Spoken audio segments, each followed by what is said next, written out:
Hello friends, स्वागत है आपके YouTube channel Morning Today Target में। आज हम देखेंगे सी-टेट के लिए एसएसटी जो आपके पेपर 2 में पूछी जाती है, 60 नंबर की पूछी जाती है। तो जितने भी पीवाई के क्वेश्चन पूछे गए हैं अभी तक के सभी आपको कराने वाले हैं। तो जो लोग चैनल को अभी तक नहीं सब्सक्राइब किए होंगे वह सब्सक्राइब कर लेंगे ताकि डेली मेरी क्लासेस आपको प्रॉपर तरीके से मिलती रहेगी। देखिए 2011 से लेकर 2026 तक के जितने भी पीवाई के क्वेश्चन अभी तक पूछे गए हैं सभी आपको कराने वाले हैं।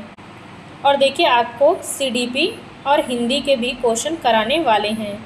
तो लास्ट तक क्लास में बने रहिएगा क्योंकि जितने भी क्वेश्चन आपको करवा रहे हैं काफ़ी ज़्यादा इम्पोर्टेंट करवा रहे हैं। तो चलते हैं बिना देरी किए क्वेश्चन पे। देखिए जितने भी पीवाई के क्वेश्चन हैं सभी आपको करवा के फिर डिटेल में देखिए जितने भी क्वेश्चन हैं सभी को आपको कराने वाले हैं, सिलेबस के अनुसार भी और पीवाई के क्वेश्चन भी। पहला क्वेश्चन है, बौद्ध ग्रंथ विनय पिटक के संदर्भ में कौन सा कथन सही हो जाएगा। तो बौद्ध ग्रंथ विनय पिटक के बारे में कौन सा कथन सही हो जाएगा, वह देखिए आपका पी ऑप्शन सही हो जाएगा। बौद्ध ग्रंथ विनय पिटक में इनमें बौद्ध संघ के भिक्षुओं के लिए बनाए गए नियमों का संकलन मिलता है। तो आपका बी ऑप्शन यहाँ पे बिल्कुल सही हो जाएगा। नेक्स्ट क्वेश्चन है, 19वीं सदी की समाज सुधारक ताराबाई सिंधे ने अपनी प्रसिद्ध पुस्तक स्त्री पुरुष तुलना 1882 में किस विषय पर मुख्य रूप से चर्चा की थी। तो वह हो जाएगा आपका राइट आंसर यहाँ पे बी ऑप्शन सही हो जाएगा। ताराबाई सिंधे ने 1882 में स्त्री पुरुष तुलना नामक पुस्तक में चर्चा की थी। तो वह पुरुष और महिलाओं के बीच सामाजिक अंतरों असमानताओं की आलोचना की थी। तो आपका सेकंड ऑप्शन यहाँ पे बिल्कुल सही हो जाएगा। नेक्स्ट क्वेश्चन है, मध्यकाल के दौरान त्रिपक्षीय संघर्ष किन तीन राजवंशों के बीच कन्नौज पर नियंत्रण स्थापित करने के लिए हुआ था। तो कन्नौज का युद्ध किन तीन राजवंशों के बीच में हुआ था। तो वह हो जाएगा आपका राइट आंसर यहाँ पे सी ऑप्शन सही हो जाएगा। गुज्जर प्रतिहार और राष्ट्रकूट और पाल के बीच हुआ था। तो आपका यहाँ पे सी ऑप्शन सही हो जाएगा। देखिए यह क्वेश्चन 2024 का पीवाईक्यू क्वेश्चन है एसएसटी का, जो हुआ था जुलाई में हुआ था। नेक्स्ट क्वेश्चन है, नील विद्रोह 1859 के संदर्भ में रैयत शब्द का क्या अर्थ था और उनकी मुख्य समस्या क्या थी। तो रैयत शब्द का क्या अर्थ होता था और उनकी मुख्य समस्या क्या थी। तो आपका राइट आंसर यहाँ पे बी ऑप्शन सही हो जाएगा। देखिए रैयत का अर्थ होता था किसान होता था, जिन्हें अपनी सबसे उपजाऊ भूमि पर जबरन नील की खेती करने के लिए मजबूर किया जाता था। तो उनकी मुख्य समस्या थी। नेक्स्ट क्वेश्चन है, निम्नलिखित कथनों पर विचार कीजिए। पहला है, कबीर की रचनाएं सखियों और पदों के रूप में संकलित है। तो आपका पहला बिल्कुल सही हो जाएगा। दूसरा है, कबीर के कुछ भजनों को गुरु ग्रंथ साहिब और पंचवाड़ी में भी शामिल किया गया है। तो आपका दूसरा भी सही हो जाएगा।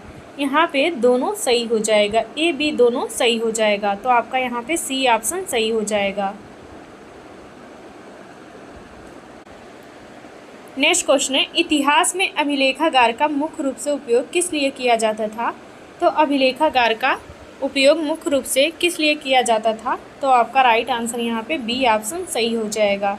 अभिलेखागार का उपयोग किया जाता था तो ऐतिहासिक दस्तावेजों को रखने के लिए किया जाता था। पांडुलिपियों और आधिकारिक सरकारी रिकॉर्ड को सुरक्षित रखने के लिए किया जाता था अभिलेखागार का प्रयोग। तो आपका यहाँ पे सेकेंड ऑप्शन सही हो जाएगा।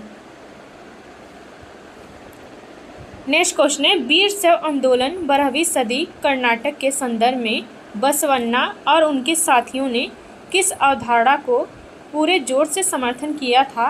तो वह हो जाएगा आपका डी ऑप्शन सही हो जाएगा। बसवन्ना और उनके साथियों ने पूरे जोर से समर्थन किया था। वह सभी मनुष्यों की समानता और जाति व लिंग आधारित भेदभाव का कड़ा विरोध करने के लिए किया था। तो आपका डी ऑप्शन सही हो जाएगा। नेक्स्ट क्वेश्चन है, 1829 में किस ब्रिटिश गवर्नर जनरल के कार्यकाल के दौरान सती प्रथा को कानूनन प्रतिबंधित कर दिया गया था। तो वह हो जाएगा आपका डी ऑप्शन सही हो जाएगा। लॉर्ड विलियम बेटी के कार्यकाल के दौरान सती प्रथा को कानूनी तरीके से प्रतिबंधित कर दिया गया था। तो आपका डी ऑप्शन यहाँ पे सही हो जाएगा। नेक्स्ट क्वेश्चन है, मध्यकालीन वास्तुकला की पित्रादुरा तकनीक का सबसे अच्छा उदाहरण मुगलों के किस स्मारक में प्रमुखता से दिखाई देता है? तो वह हो जाएगा यहाँ पे सेकंड ऑप्शन सही हो जाएगा, ताजमहल और शाहजहाँ का दिल्ली के लाल किला में मिलता है। तो आपका यहाँ पे बी ऑप्शन सही हो जाएगा। नेक्स्ट क्वेश्चन है, प्रागैतिहासिक काल के संदर्भ में मध्यपाषाण काल मीजोलिथिक एज की सबसे बड़ी पर्यावरणीय तकनीकी विशेषता क्या थी? तो वह हो जाएगा आपका सेकंड ऑप्शन सही हो जाएगा। मध्यपाषाण काल में सबसे बड़ी पर्यावरणीय जो विशेषता थी वह देखिए जलवायु में गर्मी बढ़ना हो जाएगा और घास के मैदानों का विकास हो जाएगा और छोटे पत्थरों के औजार बनना शुरू हो गए थे मध्यपाषाण काल में। नेक्स्ट क्वेश्चन है, दक्षिण भारत के भक्ति आंदोलन के संदर्भ में नैनार और अलवार संतों के बारे में कौन सा कथन सही हो जाएगा? तो आपका राइट आंसर यहाँ पे पहला बिल्कुल सही हो जाएगा। देखिए जो नैनार थे वो भगवान शिव के भक्त थे और जो अलवार थे वह विष्णु के भक्त थे। देखिए यह भी कमेंट करके आप सभी को बताना है कि नैनार भक्तों की संख्या कितनी थी और अलवार भक्तों की संख्या कितनी थी, तो कमेंट करके ज़रूर बताइएगा। देखिए आप लोगों की लाइक शेयर की संख्या बहुत कम होती है, तो प्लीज़ आप लोग देखिए सेशन को ज़्यादा से ज़्यादा लाइक और शेयर कर दिया करिए बिना कहे, इतना तो आप लोग कर ही सकते हैं। और एक प्यारा सा कमेंट करके ज़रूर बताया करिए कि आपको क्लास कैसी लगती है। देखिए आपके एक कमेंट से काफ़ी ज़्यादा मोटिवेशन मिलता है, तो जो लोग देखिए पसंद करते हैं वह लोग कमेंट करके ज़रूर बताएँगे। नेक्स्ट क्वेश्चन है, प्राचीन काल की आईने ए अकबरी पुस्तक के विषय में कौन सा कथन सत्य हो जाएगा? तो वह आपका बी ऑप्शन सत्य हो जाएगा। आईने अकबरी पुस्तक में इसमें अकबर के प्रशासन, घराने, सेना, राजस्व और साम्राज्य के भूगोल का विस्तृत सांख्यिकी विवरण मिलता है। तो आपका यहाँ पे बी ऑप्शन सही हो जाएगा। नेक्स्ट क्वेश्चन है, औपनिवेशिक काल के दौरान भारत में असम के चाय बागानों में काम करने वाले मजदूरों की स्थिति के संदर्भ में कौन सा कथन सही हो जाएगा? तो सही पूछा है, तो वह देखिए आपका बी ऑप्शन सही हो जाएगा। उन्हें बेहद कम मजदूरी पर कठिन परिस्थितियों में रखा जाता था और अपने गांव वापस जाने की अनुमति नहीं दी जाती थी। तो आपका यहाँ पे बी ऑप्शन सही हो जाएगा। देखिए आपको PY को क्वेश्चन करने से क्या होता है, आपको पता हो जाता है क्वेश्चन कैसे बनता है और कहाँ से पूछा जाता है और कैसे टाइप के क्वेश्चन आते हैं। और देखिए आपको अब तैयार रहना होगा, क्योंकि आप यूपी टेट में भी CTET में भी वैसे क्वेश्चन नहीं आते हैं जैसे पहले आते थे।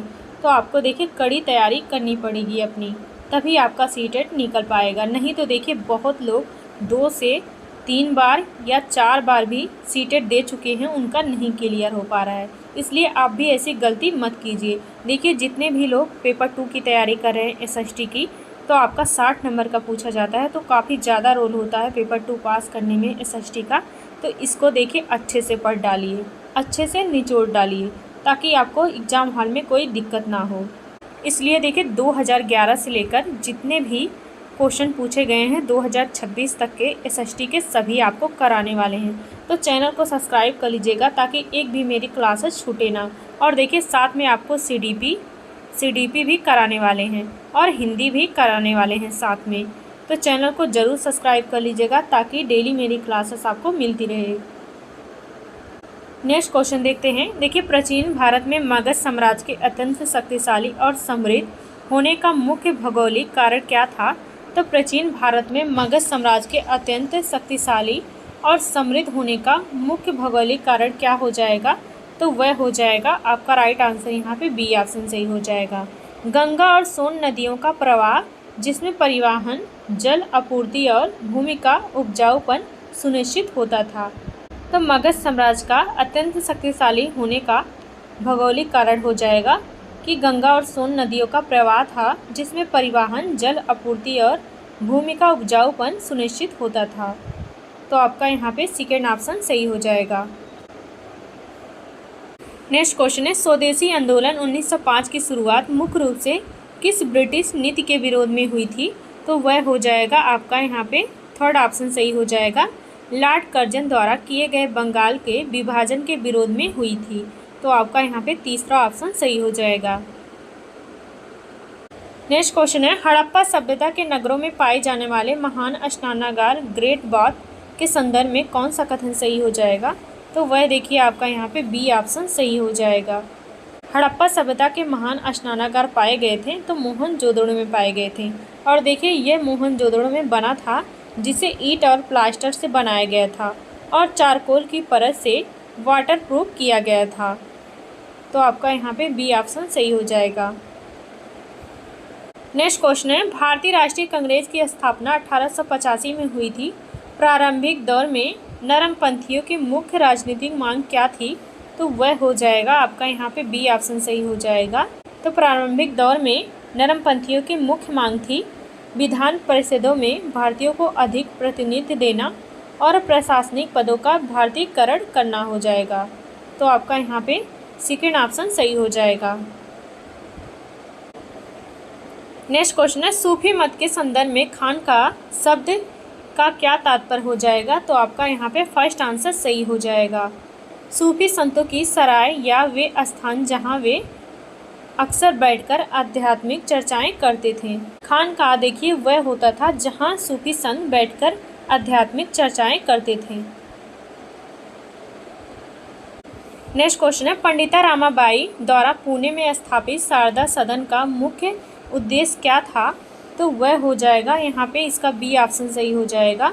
उनका मुख्य उद्देश्य था बेसहारा विधवा महिलाओं को आश्रय देना और सुरक्षा और स्वावलंबी बनने के लिए शिक्षा प्रदान करना था।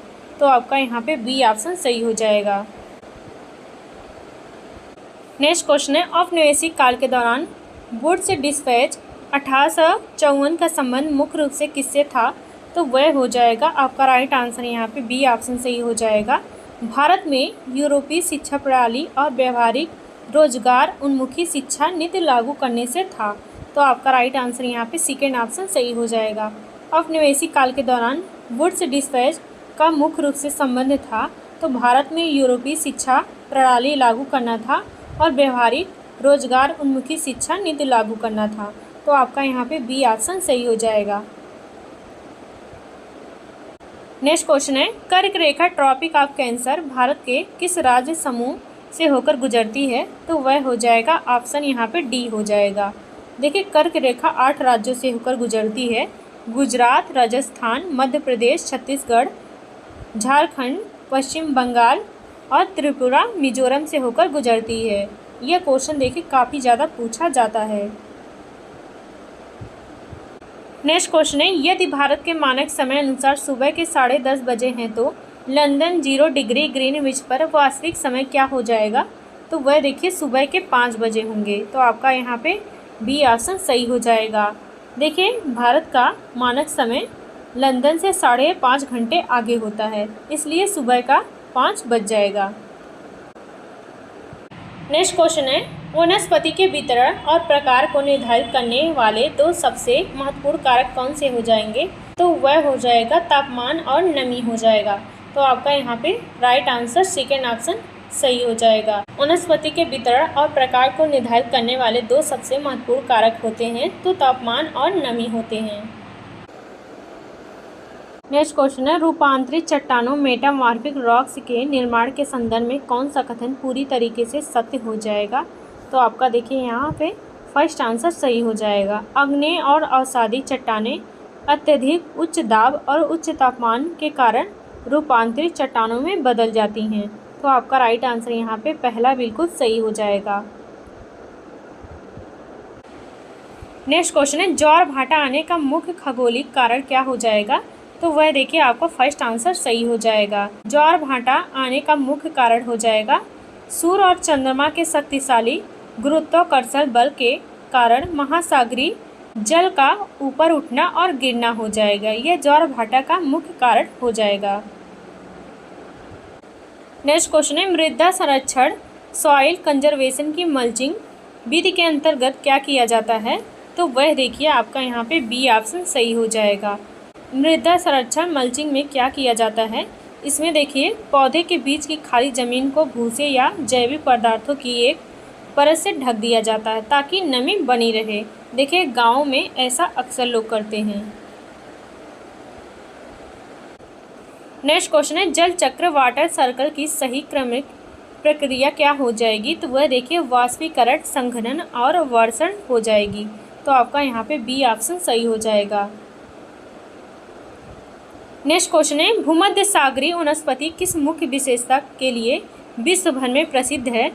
तो भूमध्य सागरीय वनस्पति किस मुख्य विशेषता के लिए विश्व भर में प्रसिद्ध है? तो वह देखिए आपका यहाँ पे डी ऑप्शन सही हो जाएगा।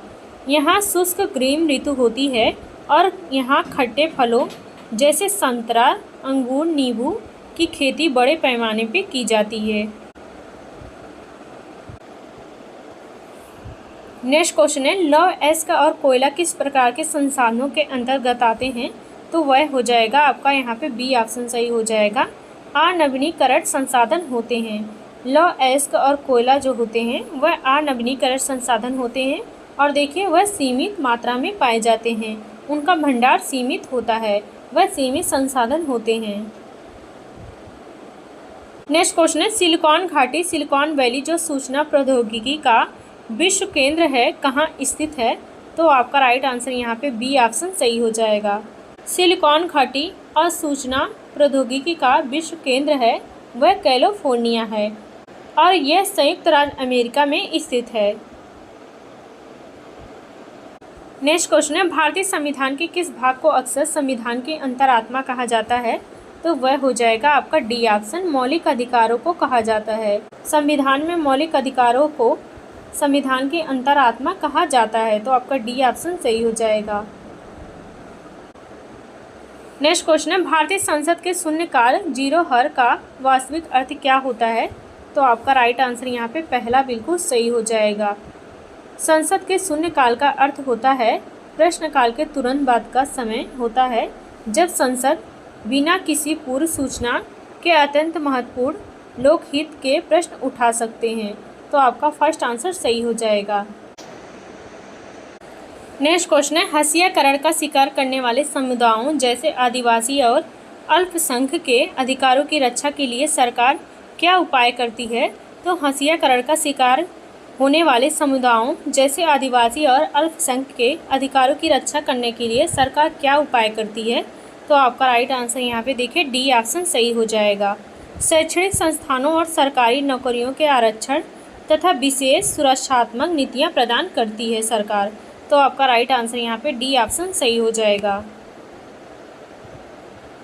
नेक्स्ट क्वेश्चन है भारतीय संविधान की प्रस्तावना में प्रयुक्त गणराज्य रिपब्लिक शब्द का क्या अर्थ होता है? तो आपका राइट आंसर यहाँ पे बी ऑप्शन सही हो जाएगा।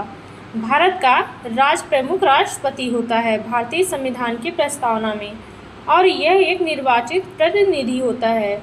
देखिए यह कोई वंशानुगत शासक नहीं होता है। तो आपका राइट आंसर यहाँ पे बी ऑप्शन सही हो जाएगा। भारत का राष्ट्रपति जो होते हैं वह निर्वाचित होते हैं, वंशानुगत नहीं होते हैं। नेक्स्ट क्वेश्चन है किसी भी आपराधिक मामले में एफआईआर दर्ज कराने का अधिकार किसे है? तो किसी भी आपराधिक मामले में एफआईआर दर्ज कराने का अधिकार है तो वह देखिए उस क्षेत्र से संबंधित पुलिस थाने के प्रभारी को यह अधिकार प्राप्त है। तो आपका राइट आंसर यहाँ पे बी ऑप्शन सही हो जाएगा। नेक्स्ट क्वेश्चन है भारतीय न्यायपालिका में अपीलीय व्यवस्था का क्या तात्पर्य हो जाएगा? तो आपका राइट आंसर यहाँ पे बी ऑप्शन सही हो जाएगा। भारतीय न्यायपालिका में अपीलीय व्यवस्था का अर्थ होता है यदि कोई व्यक्ति निचली अदालत के फैसले से असंतुष्ट है तो वह ऊपरी अदालत जैसे उच्च न्यायालय या सर्वोच्च न्यायालय में अपील कर सकता है, अपनी मांग को रख सकता है। तो आपका राइट आंसर यहाँ पे बी ऑप्शन सही हो जाएगा। नेक्स्ट क्वेश्चन है संसद के राज्यसभा सदन के संदर्भ में कौन सा कथन सही हो जाएगा? तो संसद के राज्यसभा सदन के बारे में कौन सा कथन सही हो जाएगा? तो आपका डी ऑप्शन सही हो जाएगा। यह संसद का अस्थायी सदन होता है जिसके 1/3 सदस्य हर 2 वर्ष बाद सेवानिवृत्त होते हैं और इनका सभापति उपराष्ट्रपति होता है। नेक्स्ट क्वेश्चन है भारतीय संविधान का कौन सा अनुच्छेद जीवन और व्यक्तिगत स्वतंत्रता के अधिकार राइट टू लाइफ की गारंटी देता है? तो कौन सा अनुच्छेद जीवन और व्यक्तिगत स्वतंत्रता के अधिकार की गारंटी देता है, तो वह देखिए आर्टिकल 21 देता है। तो आपका बी ऑप्शन यहाँ पे सही हो जाएगा। नेक्स्ट क्वेश्चन है, मध्याह्न भोजन योजना सर्वप्रथम भारत के किस राज्य में शुरू की गई थी? इसका सामाजिक लाभ क्या हुआ था? तो मध्याह्न भोजन योजना सर्वप्रथम भारत के किस राज्य में शुरू की गई थी और इसका सामाजिक लाभ क्या हुआ था? तो आपका राइट आंसर यहाँ पे देखिए बी ऑप्शन सही हो जाएगा। मध्याह्न भोजन योजना सर्वप्रथम हुई थी तो तमिलनाडु राज्य में हुई थी। इससे बच्चों के नामांकन, स्कूल में ठहराव और वृद्धि हुई थी और जातिगत पूर्वाग्रहों को कम करने में मदद मिली थी। तो आपका राइट आंसर यहाँ पे बी ऑप्शन सही हो जाएगा।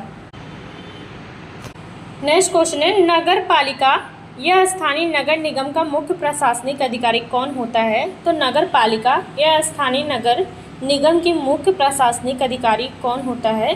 तो वह देखिए होता है नगर आयुक्त होता है, जो एक प्रशासनिक अधिकारी होता है। तो आपका राइट आंसर यहाँ पे पहला बिल्कुल सही हो जाएगा। देखिए इसके पहले मेरी एसएसटी की अभी तक की देखिए 4 क्लासेस हो चुकी हैं एसएसटी की, और ये क्लास देखिए आपकी सीडीपी की हुई है। तो जो लोग नहीं देखे होंगे तो प्लीज़ आप लोग जाके देख लीजिएगा। देखिए जितने भी पीवाईक्यू क्वेश्चन हैं पहले उसको कवर करेंगे, उसके बाद देखिए डिटेल में पढ़ेंगे। देखिए आपके पास ज़्यादा टाइम नहीं बचा है, आपका एग्ज़ाम सितंबर में है। देखिए जुलाई, अगस्त, सितंबर ज़्यादा दिन नहीं बचा है, इसलिए देखिए एसएसटी को डिटेल में कराएंगे और देखिए सीडीपी और हिंदी उसको देखिए क्वेश्चन प्रैक्टिस आपको कराएंगे।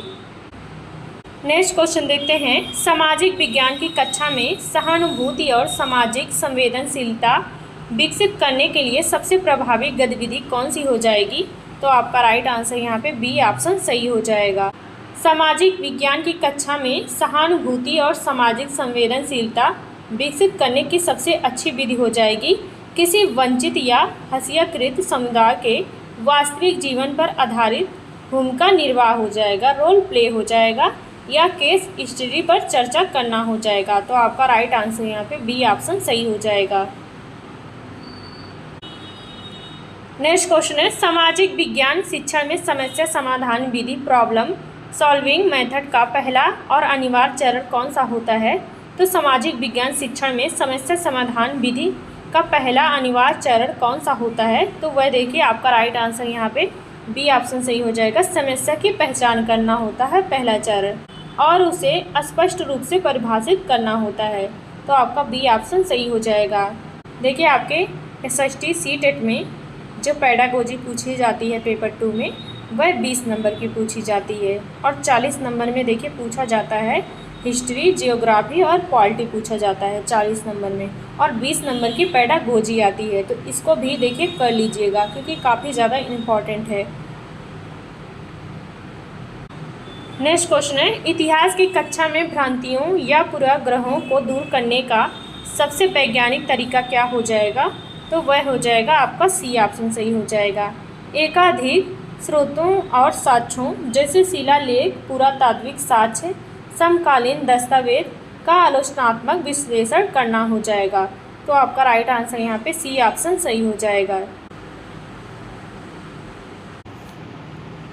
नेक्स्ट क्वेश्चन है, राष्ट्रीय शिक्षा नीति 2020 एनईपी 2020 के अनुसार सामाजिक विज्ञान में मूल्यांकन का स्वरूप कैसा होना चाहिए? तो आपका राइट आंसर यहाँ पे बी ऑप्शन सही हो जाएगा। एनईपी 2020 के अनुसार मूल्यांकन का स्वरूप होना चाहिए तो योग्यता आधारित, रचनात्मक और छात्र की उच्च स्तरीय सोच व विश्लेषणात्मक कौशलों की जांच करने वाला होना चाहिए। तो आपका राइट आंसर यहाँ पे बी ऑप्शन सही हो जाएगा। देखिए जितने भी क्वेश्चन हैं इधर सभी पेडागोजी के हैं। नेक्स्ट क्वेश्चन है, भूगोल शिक्षण में मानचित्र पर दूरी और धरातल की वास्तविक दूरी के बीच संबंध समझाने के लिए किस अवधारणा का ज्ञान होना आवश्यक हो जाएगा? तो वह देखिए हो जाएगा मानचित्र और पैमाना या मापन का ज्ञान होना आवश्यक है। तो आपका डी ऑप्शन यहाँ पे बिल्कुल सही हो जाएगा। नेक्स्ट क्वेश्चन है, नागरिक शास्त्र सामाजिक और राजनीतिक जीवन के शिक्षण में लोकतांत्रिक सिद्धांतों को प्रभावी ढंग से सिखाने के लिए शिक्षक को क्या करना चाहिए?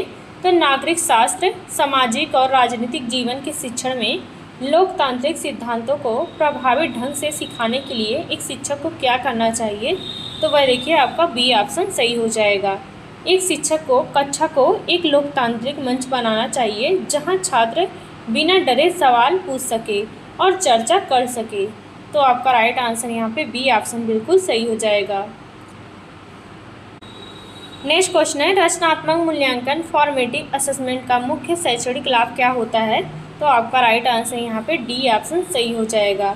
रचनात्मक मूल्यांकन का मुख्य लाभ होता है यह शिक्षण अधिगम प्रक्रिया के दौरान छात्र की सीखने की प्रगति और उनकी कठिनाइयों को समझकर शिक्षण विधियों में सुधार करने का उन्हें अवसर देता है। तो आपका डी ऑप्शन यहाँ पे बिल्कुल सही हो जाएगा। नेक्स्ट क्वेश्चन है, एक सामाजिक विज्ञान शिक्षक अपनी कक्षा में विविधता के विषय को संवेदनशीलता से कैसे पढ़ा सकता है? तो आपका राइट आंसर यहाँ पे बी ऑप्शन सही हो जाएगा। एक सामाजिक विज्ञान का शिक्षक कक्षा में विविधता के विषय को एक संवेदनशीलता से कैसे पढ़ा सकता है? तो वह देखिए विभिन्न संस्कृतियों और भाषाओं और त्योहारों के प्रति सम्मान प्रदर्शित करने वाले स्थानीय और वास्तविक उदाहरणों को शामिल करके वह देखिए एक संवेदनशीलता से पढ़ा सकता है। तो आपका राइट आंसर यहाँ पे बी ऑप्शन सही हो जाएगा। नेक्स्ट क्वेश्चन है, खोजी अधिगम इंक्वायरी बेस्ड लर्निंग के माध्यम से छात्रों में किस कौशल का विकास होता है मुख्य रूप से? तो वह हो जाएगा आपका फर्स्ट आंसर सही हो जाएगा। खोजी अधिगम के माध्यम से छात्रों में जो विकास होता है वह वैज्ञानिक दृष्टिकोण और आलोचनात्मक सोच और स्वतंत्र रूप से साक्ष्य खोजने की क्षमता उनमें विकसित होती है। तो आपका राइट आंसर यहाँ पे पहला बिल्कुल सही हो जाएगा। नेक्स्ट क्वेश्चन है, सामाजिक विज्ञान की पाठ्यपुस्तकों में दिए गए क्रियाकलाप और अभ्यास प्रश्न मुख्य रूप से क्यों डिजाइन किए जाते हैं? तो सामाजिक विज्ञान की पाठ्यपुस्तकों में दिए गए क्रियाकलाप और अभ्यास मुख्य रूप से क्यों डिजाइन किए जाते हैं? तो वह देखिए आपका यहाँ पे बी ऑप्शन सही हो जाएगा, ताकि छात्र सीखी गई अवधारणाओं को व्यवहारिक अनुप्रयोग कर सकें और अपनी समझ को सुदृढ़ बना सकें। तो आपका राइट आंसर यहाँ पे बी ऑप्शन सही हो जाएगा। नेक्स्ट क्वेश्चन है, इतिहास पढ़ाते समय स्थानीय इतिहास लोकल हिस्ट्री को पाठ्यक्रम में शामिल करने का क्या महत्व होता है? तो इतिहास पढ़ाते समय स्थानीय इतिहास को पाठ्यक्रम में शामिल करने का क्या महत्व होता है? तो वह हो जाएगा बी ऑप्शन सही हो जाएगा। यह छात्रों को अपने परिवेश समुदाय के इतिहास को बड़े ऐतिहासिक घटनाक्रमों से जोड़कर देखने में मदद करता है। तो आपका राइट आंसर यहाँ पे बी ऑप्शन सही हो जाएगा। नेक्स्ट क्वेश्चन है, भूगोल की कक्षा में आपदा प्रबंधन विषय को पढ़ाने के लिए सबसे व्यवहारिक तरीका कौन सा हो जाएगा? तो आपका राइट आंसर यहाँ पे पहला बिल्कुल सही हो जाएगा। भूगोल की कक्षा में आपदा प्रबंधन विषय को पढ़ाने के लिए सबसे अच्छा तरीका हो जाएगा मॉक ड्रिल का आयोजन करना और केस स्टडी पर चर्चा करना और सुरक्षा उपायों के पोस्टर प्लान तैयार करवाना हो जाएगा। तो आपका पहला राइट आंसर सही हो जाएगा। नेक्स्ट क्वेश्चन है, स्वयं मूल्यांकन सेल्फ असेसमेंट, सहकर्मी मूल्यांकन, पीयर असेसमेंट सामाजिक विज्ञान में किस प्रकार सहायक होते हैं? तो आपका राइट आंसर यहाँ पे सेकेंड ऑप्शन सही हो जाएगा। ये छात्रों में अपनी ओर से सहपाठियों की सीखने की प्रक्रिया पर चिंतन करने तथा आलोचनात्मक आत्मजागरूकता विकसित करने में मदद करते हैं। तो आपका यहाँ पे बी ऑप्शन सही हो जाएगा। नेक्स्ट क्वेश्चन है, सामाजिक विज्ञान के शिक्षण में श्रव्य दृश्य सामग्री जैसे वृत्त चित्र, डिजिटल मैप का उपयोग क्यों किया जाता है? तो वह हो जाएगा आपका यहाँ पे सी ऑप्शन सही हो जाएगा। अमूर्त और जटिल सामाजिक व भौगोलिक अवधारणाओं को अधिक स्पष्ट रूप से रुचिकर और दीर्घकालिक रूप से याद रखने योग्य बनाने के लिए किया जाता है श्रव्य दृश्य सामग्री का प्रयोग। तो आपका राइट आंसर यहाँ पे सी ऑप्शन सही हो जाएगा। नेक्स्ट क्वेश्चन है, निदात्मक परीक्षण डायग्नोस्टिक टेस्ट का मुख्य उद्देश्य क्या होता है? तो वह हो जाएगा आपका राइट आंसर यहाँ पे सेकेंड ऑप्शन सही हो जाएगा। निदात्मक परीक्षण का उद्देश्य होता है सामाजिक विज्ञान की अवधारणाओं को समझने में छात्रों के आने वाली विशिष्ट कठिनाइयों और अधिगम अंतरालों लर्निंग गैप्स के पहचान करने के लिए होता है। तो आपका राइट आंसर यहाँ पे बी ऑप्शन सही हो जाएगा। निदात्मक परीक्षण का उद्देश्य होता है कि बच्चों की कमियों को जाना जाए और उसका उपचार किया जाए। तो आपका यहाँ पे बी ऑप्शन सही हो जाएगा। नेक्स्ट क्वेश्चन है, सामाजिक विज्ञान शिक्षण के संदर्भ में संवैधानिक मूल्य जैसे न्याय, स्वतंत्रता, समानता, बंधुत्व सिखाने का सबसे प्रभावी तरीका क्या हो जाएगा? सामाजिक विज्ञान शिक्षण के संदर्भ में संवैधानिक मूल्य जैसे न्याय, स्वतंत्रता, समानता और बंधुत्व सिखाने का सबसे प्रभावी तरीका हो जाएगा। तो वह देखिए आपका राइट आंसर यहाँ पे सेकेंड ऑप्शन सही हो जाएगा। विद्यालय की दैनिक गतिविधियों, चर्चाओं और लोकतांत्रिक व्यवहार में इन मूल्यों को जीवंत रूप से लागू करना और उसका उदाहरण देना हो जाएगा। तो आपका राइट आंसर यहाँ पे सेकेंड ऑप्शन सही हो जाएगा। नेक्स्ट क्वेश्चन है, परिकल्पना निर्माण का कौशल सामाजिक विज्ञान के छात्रों के लिए क्या महत्वपूर्ण हो जाएगा? तो आपका राइट आंसर यहाँ पे पहला बिल्कुल सही हो जाएगा। परिकल्पना निर्माण का कौशल सामाजिक विज्ञान के छात्रों के लिए क्या महत्वपूर्ण हो जाएगा? ताकि वे किसी समस्या के संभावित कारणों और समाधानों के बारे में तार्किक और साक्ष्य आधारित अनुमान लगा सकें। तो आपका पहला राइट आंसर सही हो जाएगा। नेक्स्ट क्वेश्चन है, मानचित्र शिक्षण में थीमेटिक मानचित्र का उपयोग किस अवधारणा को स्पष्ट करने के लिए किया जाता है? तो मानचित्र शिक्षण में थीमेटिक मानचित्र का उपयोग किस अवधारणा को स्पष्ट करने के लिए किया जाता है? तो आपका राइट आंसर यहाँ पे सेकेंड ऑप्शन सही हो जाएगा। किसी विशिष्ट विषय जैसे सड़कों व वितरण, वनों का प्रकार, वर्षा का वितरण या जनसंख्या घनत्व को प्रदर्शित करने के लिए किया जाता है थीमेटिक मानचित्र का प्रयोग। नेक्स्ट क्वेश्चन है, सामाजिक विज्ञान की कक्षा में लिंग रूढ़िवादिता को समाप्त करने के लिए एक शिक्षक को अपनी भाषा में किस प्रकार के शब्दों का चयन करना चाहिए? तो एक शिक्षक को सामाजिक विज्ञान की कक्षा में लिंग रूढ़िवादिता को समाप्त करने के लिए अपनी भाषा किस प्रकार शब्दों का चयन करना चाहिए? तो आपका राइट आंसर यहाँ पे सेकेंड ऑप्शन सही हो जाएगा। लिंग तटस्थ भाषा और ऐसे उदाहरणों का जो पुरुषों और महिलाओं दोनों की समान क्षमताओं को प्रदर्शित कर सकें। तो ऐसी भाषा का प्रयोग करना चाहिए एक शिक्षक को।